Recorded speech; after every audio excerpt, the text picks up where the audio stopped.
توہین عدالت کیس میں عمران خان پر فرد جرم عائد کرنے کا فیصلہ۔ اسلام آباد ہائی کورٹ نے بڑا فیصلہ سنا دیا۔ عمران خان پر 2 ہفتوں بعد فرد جرم عائد کی جائے گی۔ چیف جسٹس اسلام آباد ہائی کورٹ کی سربراہی میں 5 رکنی لارجر بینچ کی عمران خان کے خلاف توہین عدالت کیس کی سماعت۔ دونوں عدالتی معاونین نے عمران خان کے خلاف توہین عدالت کی کارروائی کی مخالفت کر دی۔ چیف جسٹس اسلام آباد ہائی کورٹ جسٹس اطہر من اللہ نے ریمارکس دیے کہ اظہار رائے کی آزادی کے محافظ ہیں، لیکن اشتعال انگیزی کی اجازت نہیں دے سکتے۔ الیکشن کمیشن کا بڑا فیصلہ۔ الیکشن کمیشن نے 13 حلقوں میں ہونے والے ضمنی الیکشن ملتوی کر دیے۔ الیکشن کمیشن کے مطابق 11 اور 25 ستمبر اور 2 اکتوبر کو ہونے والے ضمنی الیکشن ملتوی کر دیے گئے۔ ترجمان کے مطابق ضمنی انتخابات کی صرف پولنگ کی تاریخوں کو تبدیل کیا گیا ہے۔ ضمنی الیکشن کے باقی مراحل شیڈول کے مطابق ہوں گے۔ تحریک انصاف کے چیئرمین عمران خان نے کہا ہے کہ گرفتار کرنے کی کوشش ہو رہی ہے، جیل گیا تو اور خطرناک ہو جاؤں گا۔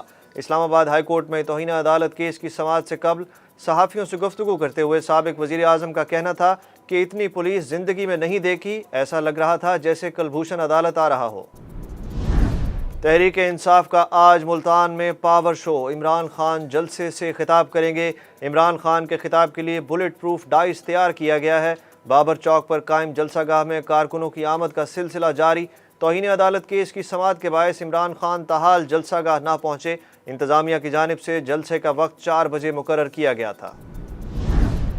ملکہ برطانیہ ایلزبتھ دوم کی طبیعت ناساز ہو گئی۔ بکنگم پیلس سے جاری ہونے والے بیان کے مطابق ڈاکٹروں کو ملکہ ایلزبتھ کی طبیعت سے متعلق تشویش ہے۔ ملکہ ایلزبتھ کو ڈاکٹروں کی نگرانی میں رہنے کا مشورہ دیا گیا ہے۔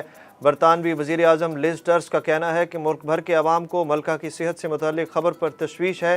میری اور عوام کی دعائیں ملکہ برطانیہ اور ان کے اہل خانہ کے ساتھ ہیں۔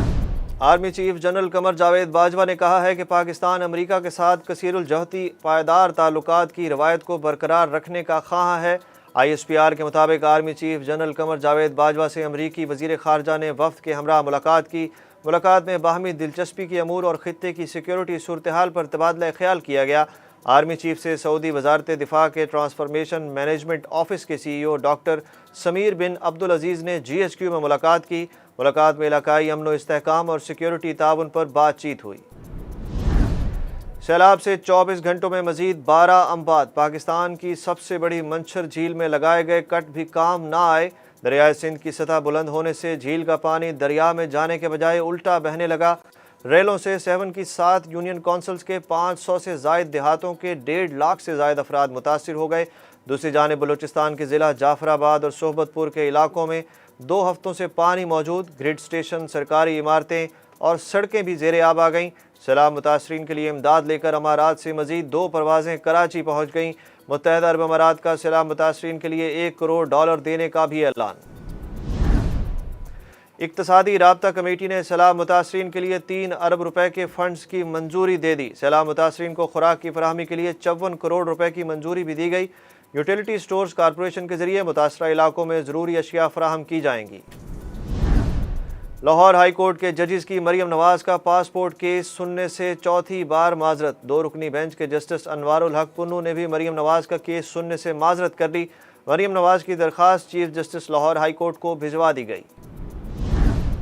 لودھرا میں ہولناک واقعہ، 2 طالب علموں کو اغوا کے بعد مبینہ طور پر قتل کر دیا گیا۔ دونوں طلبہ کی لاشیں اغوا کے 24 گھنٹے بعد نہر سے برآمد۔ پولیس کے مطابق تشدد زدہ لاشیں نہر سے برآمد ہوئی۔ مقدمہ درج کر کے کارروائی شروع کر دی گئی۔ روپے کے مقابلے میں ڈالر کی قیمت میں اضافے کا رجحان آج بھی برقرار رہا۔ انٹر بینک میں کاروبار کے اختتام پر ڈالر 2 روپے مہنگا ہو کر قیمت 225 روپے 42 پیسے رہی۔ اوپن مارکیٹ میں بھی ڈالر کی اڑان جاری، 235 روپے تک پہنچ گیا۔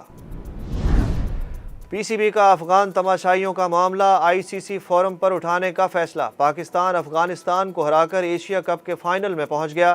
نسیم شاہ کے 2 چھکوں نے میچ کا پانسا پلٹ دیا۔ افغان کرکٹر اور آصف کے درمیان تلخ جملوں کا تبادلہ۔ افغان کھلاڑی کے بعد شکست پر اسٹیڈیم میں افغانستان کے تماشائی بھی بدتمیزی پر اتر آئے۔ اسٹیڈیم کی کرسیاں اکھاڑ پھینکی، پاکستانی شائقین سے مار پیٹ بھی کی۔ بھارتی ٹیم پاکستان سے شکست پر بہانے گھڑنے لگی۔ ریفری کو پاکستان ٹیم کی شکایت کر دی۔ پاکستان کرکٹ ٹیم پر میچ میں خلل پیدا کرنے کا الزام لگا دیا۔ بھارتی ٹیم نے اپنی شکست اور خراب کارکردگی کا ملبہ پاکستانی ٹیم پر ڈال دیا۔